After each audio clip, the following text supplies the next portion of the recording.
নমস্কার। আজ আবার একটা বিশেষ বিষয় নিয়ে আপনাদের কাছে হাজির হয়েছি। এখন যে বিষয়টা আজকে আমি বলতে চাইছি সেটা হলো এই যে আপনারা সবাই জানেন যে আমাদের ঠিকানায় চিঠি আসে, তার জন্য একটা পুরো ঠিকানা আমাদেরকে লিখবার প্রয়োজন হয়।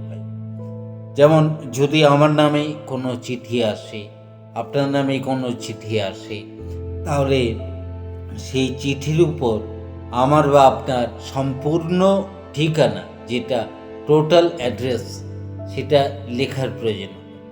কিন্তু আজকে আমি আপনাদেরকে শোনাবো এমন একটা চিঠির কথা, যে চিঠিটা এসছিল আমাদের ভারতবর্ষেই, যেখানে কিন্তু চিঠির উপর কোনো ঠিকানা লেখা ছিল না, শুধুমাত্র নাম লেখা ছিল, শুধুমাত্র নামটা লেখা ছিল।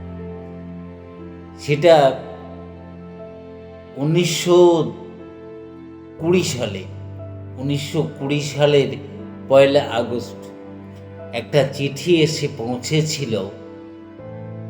চিঠির উপরে শুধুমাত্র লেখা ছিল রবীন্দ্রনাথ ঠাকুর, ভারতবর্ষ। ইংরেজিতে লেখা ছিল রবীন্দ্রনাথ টিগার, ইন্ডিয়া। ব্যাস।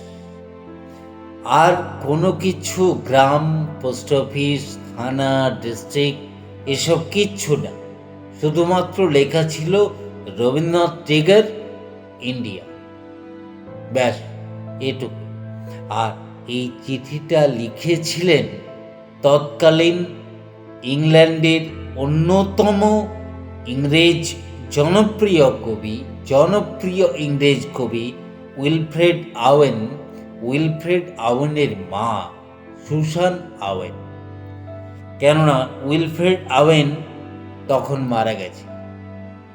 উইলফ্রেড আওয়েন ফ্রান্সের যুদ্ধক্ষেত্রে মাত্র 25 বছর বয়সে তিনি প্রাণ দিয়েছেন।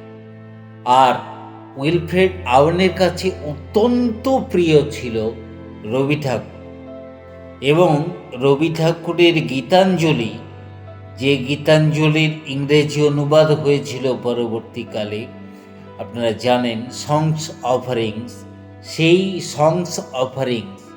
সেই গীতাঞ্জলির অত্যন্ত একটি পরবর্তীকালে গীতাঞ্জলিতে এই কবিতাটি সংকলিত হয়েছিল।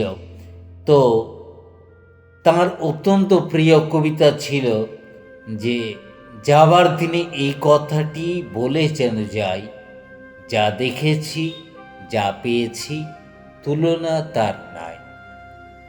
When I go from hence, let this be my parting word, that what I have seen is unsurpassable. তো এই উইলফ্রেড আওয়েনের এই রবীন্দ্র প্রীতির কথা তার মা সুসান আওয়েন আমাদের কবিগুরুকে জানিয়েছিলেন চিঠির মাধ্যমে, এবং তিনি লিখেছিলেন যে আপনার কবিতা অত্যন্ত প্রিয় ছিল আমার ছেলের কাছে, আর আপনি তাঁর অত্যন্ত প্রিয় মানুষ। তো আজকে তাঁর না থাকা দিনগুলোয় আমার এই ভারাক্রান্ত মাতৃ হৃদয় আমি আপনার সঙ্গে শেয়ার করতে চাইছি। তো জানি না আপনার ঠিকানা কি, কিন্তু আমার মনে হয়েছে যে আপনার কাছে এই চিঠি পৌঁছানোর জন্য আপনার নামটুকুই যথেষ্ট। আর বাস্তবিক তাই হয়েছিল, নামটুকুই যথেষ্ট।